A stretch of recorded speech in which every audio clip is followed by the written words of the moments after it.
What's going on, everybody? Welcome back to the channel. Today I'm going to be doing something different again. It does relate to WandaVision. I'm going to go ahead and I'm going to do a full in-depth breakdown and analysis of maybe some Easter eggs, some little things that's here and there that sort of relate to each other, kind of to see where the show is going, and kind of pinpoints where some little nuanced things are. So if you guys want to stay tuned for that, make sure to leave a like down below, subscribe to the channel. I will make sure to have more of these breakdowns in the future. So with that being said, I'm not going to sit here and talk, but I will say if this does do well, I'll keep doing this, and I'll do this for the future Marvel shows as well. So if you like this type of content, make sure again to leave a like down below and subscribe to the channel if you don't want to miss it. So with that being said, let's go ahead and get started right off the bat. After the second viewing of the third episode, I went ahead and wrote down some notes, and so pretty much here's what I caught. I'm not going to catch everything. Also, I'm not going to point out, like, I'll probably point out some obvious things, but I'm not going to point out every little minute detail and go frame by frame. I'm just not, there's other people that can do that. So anyway, starting off with the intro of the show, we get these little influences from a 70s sitcom known as the Brady Bunch. Now, I'm sure some of you are familiar with that, some of you aren't. Here's an image here on screen of the sort of intro that it's kind of biting from. And then also another thing, just while we are on the sitcom sort of 70s topic here, is inside of the house that Wanda and Vision are in. You can see where the show gets the influence from in terms of what it looks like. It looks very similar to the Brady Bunch house. So you can kind of see, this is sort of the show's way of telling you that, hey, we're in the 70s right now. Each episode is kind of going in this, 50s, 60s, 70s, 80s format. So I assume in episode 4 will be somewhere in the 80s, and then so on and so forth for each episode. So those are some little things that I caught there. And then obviously the next thing here is, given the fact that it is already in the 70s in the third episode, it gives this sort of idea that time is going by really fast. Probably, obviously a lot faster than normal time, clearly. So it kind of gives an idea of how fast time is going in Wanda's little fake reality that's going on here. Whether it is hers or being operated by S.W.O.R.D. or just a mixture of both is yet to be known. But towards the end of the episode, I'll get into more of the what we think is happening in terms of S.W.O.R.D. So and then the next thing here is gonna pop up when Wanda and Vision are in setting up the crib. Orange slices reappear. Not that this is anything special, but it is just a little nod and reappearance of orange slices back when Scott Lang, Ant-Man, had to ask for orange slices in Civil War, and also he happened to have them ready for Hawkeye in Endgame. So just a little funny little detail there. And then the next thing we get is the names of the twins, Wanda's kids. They're debating back and forth between Billy and Tommy, and those are kids from the comics. I haven't done like all my research on Billy and Tommy, but I know that they are children in the comics. So I'll go ahead and throw some pictures up on screen just so you guys can get an idea of who Billy and Tommy were in the comics and going on here. Now the next little detail I wanted to point out was, the environment. When Wanda is feeling pain, her level of pain sort of affects the environment around her in some weird way. It makes things, she can make obviously things happen around her depending on the level of pain she's feeling. So this is kind of I guess we can kind of get a look. We've got a first look at that back in Age of Ultron when Pietro died. She's had this meltdown, and all of the Ultron bots around her just completely disintegrated. It sort of provides this inside look of how powerful she really is, and if she is in a lot of pain, she can really affect the environment around her, which is I think a good nod to when she realizes that this is a fake reality, this isn't actually real. She's gonna get really upset, she's gonna be really angry, her pain level is gonna be off the charts, thus creating this sort of multiverse effect, breaking it, and sort of creating alternate timelines and things like that. So I think that's kind of where this is going in terms of what she's going to do at the end of the series. Now, the next thing I kind of caught during my reaction, I actually paused it during my reaction video and I kind of explained it, and when I explained it just a little bit. But Vision tries to sit down and tell her that something is wrong. Now, Wanda brings it up first, but Vision kind of goes in and tries to talk to her and say, hey, there's something wrong here. But we all know that she sort of didn't obviously like that response. She didn't like the fact that something did seem wrong.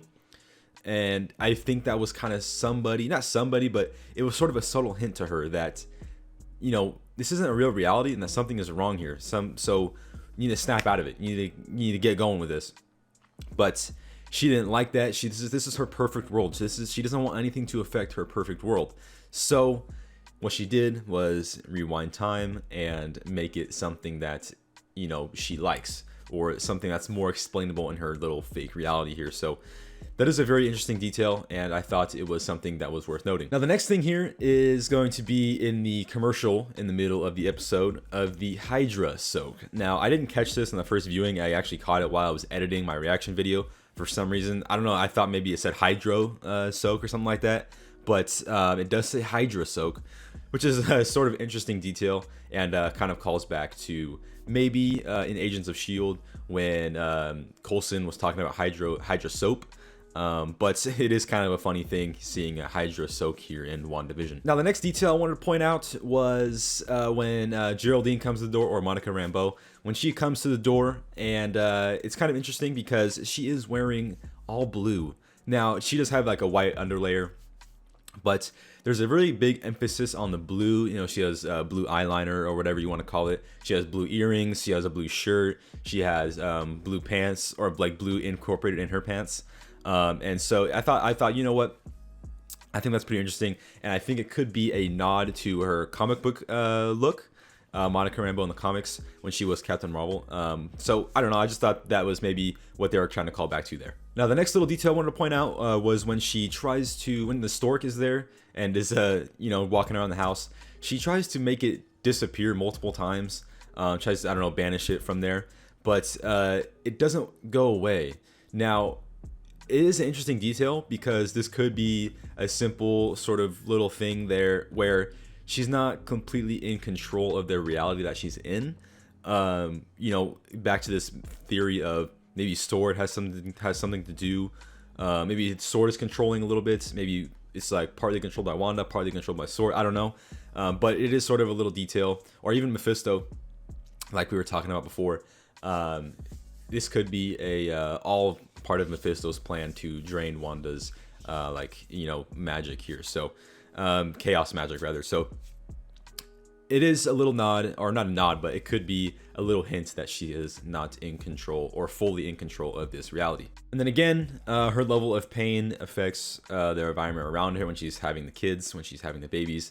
There's, you know, the house is going haywire, everything is going crazy. So I just wanted to point that out again. It does happen again. So it does sort of, her level of pain just, you know, affects, you know, the environment around her in some certain way, possibly giving us a hint to what's going to happen next. Now, the next thing I wanted to point out was when the doctor was talking to Vision outside. He says, "Small towns, so hard to escape." Now, I think that's just a possible nod to this fake reality and what each person in this neighborhood is playing, like what their role is, whether they are just completely controlled, like mind controlled, or they're not even there, they're fake. I don't know. So whatever they're doing in this little neighborhood, these characters are maybe possibly controlled by a certain entity, whether it be Mephisto or Agnes or anything like that. That is yet to be seen or known, but it is a little nice little theory there. Another thing, Agnes says Ralph looks better in the dark. So I think that could be a possible nod to Mephisto. Agnes, you know, maybe nodding to Mephisto there. Maybe, you know, obviously the devil, hell, it's a dark place.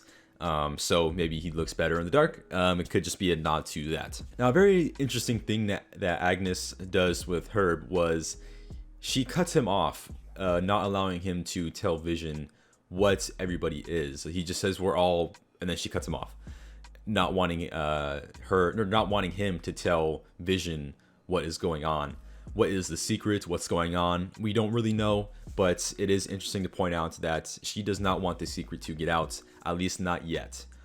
So it is interesting to see that, and maybe it's all part of a plan by Mephisto and her, all plotting together to, drain Wanda of her chaos magic. Now, the next thing I wanted to point out was the sword necklace on around Geraldine's neck.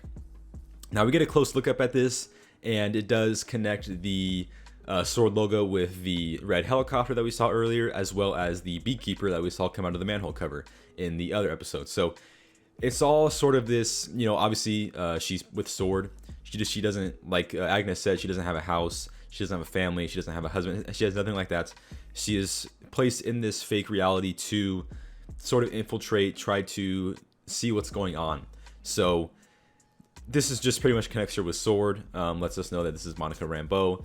Essentially just, lets us know that, yeah, this is sword. Then obviously the next look we get is of Monica Rambeau getting sent out of Wanda's fake reality. So I thought this was very interesting. Obviously she gets sent out, and her normal clothes don't, it's like her clothes that were in the fake reality stay on. It doesn't switch back to like maybe what, like a real, like actual current day clothes. That could just be maybe they dress her up and send her in, or it could be, maybe something with the reality doesn't fully switch off when you enter it. I don't know. I'm not explaining this very well, but it is an interesting thing to note. And then the last thing here was an image of a little all-encompassing shot of Westview and the tents and everything that's going on here. We see like stadium lights hovering over a neighborhood of Westview. Now, this kind of gives us an idea of what's going on and like what Sword is doing and what role they're playing. They're sort of, it almost looks like they're monitoring the neighborhood in a sense. They know what's going on, and they're trying to back like when we think what was Wu calling through that radio with Dottie and everything. They're almost monitoring her and trying to save her in a way. They're trying to get her out of that fake reality and get her back to the real world, whether that's Wanda doing it to herself or Mephisto having sort of this plan of keeping her there, or a combination of both, Wanda not wanting to leave and also Mephisto trying to convince her to stay in a way. It is very interesting to see that, but again, sort of Sword has this plan. I don't know about plan, but they have this, there's something going on here, and it's something to keep an eye on in the later episodes. All right, with all that being said, those are the little things that I caught in this little episode on the second viewing. I didn't go super in depth with it. These are just the things that I caught off the surface. So obviously there's gonna be things that you guys obviously already knew, and there's gonna be maybe some things that you guys didn't know. But whether or not, if you guys liked it, leave a like down below. If you guys did find out something new, make sure to subscribe to the channel. I'll be coming out with some new breakdowns, some new reactions, so make sure to stay tuned. Now, with that being said, this has been it from me, and I hope you guys all have a nice day.